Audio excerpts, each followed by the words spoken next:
بە ئامانجی ئاوردانەوە لە کەرتی کوشتوکاڵ لە دەڤەری شارە زۆر کۆنفرانسێکی کوشتوکاڵی بەرفراوان لە قەزاکە بەڕێوە برا.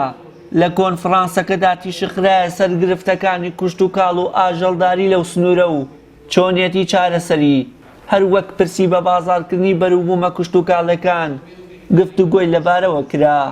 لای خۆیانەوە جوتیار و ئاژەڵداران وەک هەمیشە نیگەرانن لە بەدەمەوە نەهاتنی حکومەت بۆ چارەسەری گرفتەکانیان و سنووردارکردنی بەرهەمی هاوردە بۆ هەرێمی کوردستان کە هۆکارێکی سەرەکی ساغ نەبوونەوەی بەروبوومەکانیان و لاوازی بازاڕی ئاژەڵەکانیانە.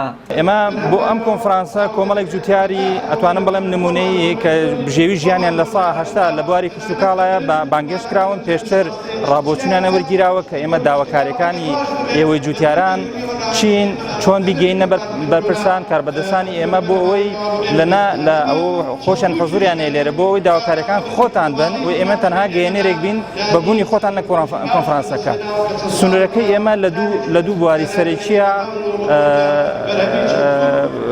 پانتایەکی زۆری داگیر کردو کە ئوژبواری بەروبوومی کێڵگەی و دانەوێڵە و گەنمە بە پلەی یەکەم دواتر لە بواری ئاژەڵداریە. من بە ناوی چلوسیەوە گوندی قەزای شارە زورۆ داواکارم لە حکوومەتی هەرێمی کوردستان ئاورێکمان بەلا بگات و ئەم حدودی لە تورکیا و ئێرانەوە حیوان وڵاتێکی زۆر تێت ڕێگەی لێ بکات لە بەروبوومێکی خۆمان هیچ ئیسفادێکی لێ ناکەینەوە بۆ ئەوانەوە.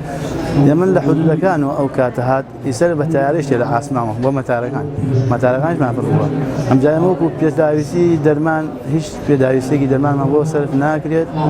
داواکەین لە حکوومەت داواکەین لە وەزیری کوشتوکاڵی بەڕێز داردەرمان بۆ سەرفگات و زۆر سوپاسی بەیتەرەی شارەزوور شەکەین بە قەزای شارەزوور بەڕاستی تێن بەدەمانە بەس کە هیچ دەرمان و عیلاجێکیان نەبێت هیچ ئیسفادێکی لێ ناکرێت.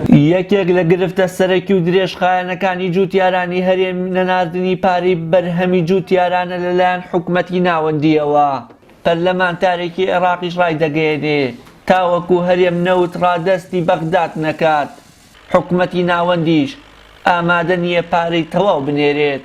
خۆی لە ڕاستیە تا ئێستا بڕی 557 ملیارد دینار پارەی قەرزی جوتیارانی هەرێمی کوردستانە و ئەم پارەیە بڕیای لەسەر درراوە لە موازنەی شاهەیە لەلایەن وەزارەتی تیجارەیشەوە نێراوە بۆ وەزارەتی مالیە بۆی سەر بکرێت.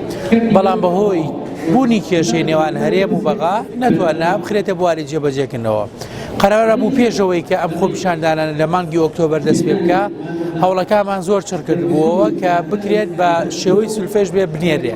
بەڵام ئێستا ئەوەش وەستاوە بەهۆی ئەوەی کە خۆپیشاندان لە بەغا هەیە و وەزعی بەغا خراپە. بەڵام ئەگەر لە دوای هێوەش بوونەوەی وەزعەکەەوە ئەکرێ ئێمە جارێکی تر جەخت بکەینەوە بۆ ئەوەی کە ئەو پارەیە بنێرێت هەرچەندە حکوومەتی عێراقی تا ئێستا ناڵێ ئێمە پارەکە نارین بەڵام بڕیارێکی عەبادی هەیە ئەو بڕیارە ڕایگرتووە لە هەر کاتێکە نەوت بنێرێ بۆ بەغدا و ڕێککەوتن بکرێت لەسەر کێشەکان بەعام کێشەی نەوت و کێش ئەو ئیلتیزاماتانەی کە حکوومەتی عادل عەبدولمادیەتی بۆ هەرێمی کوردستان ئەگەر ئەمانە چارەسەر بکرێ پارە جوتیارانیش دێت. لەگەڵ دابارینی باران و تەڕ و پاراوبوونی زەویە کوشتوکاڵەکان جوتیاران لە ئایندەیەکی نزیکدا دووبارە دەست بە داچاندنی تۆوی هاوینە دەکەنەوە. ئومێدەواریشن حکوومەت و لایەنە پەیوەندیدارەکان پلانی پێویست بۆ پەرەپێدانی کەرتی کوشتوکاڵ دابنێن بۆ ئەوەی هەرێمی کوردستان بگاتە ئاستی خۆبژێوی و کەمتر پشت بە بەروبوومی دەرەکی و هاوردە ببەستێ. وشار محەممەد، کەناڵی ئاسمانی پەیام، شارە زۆر.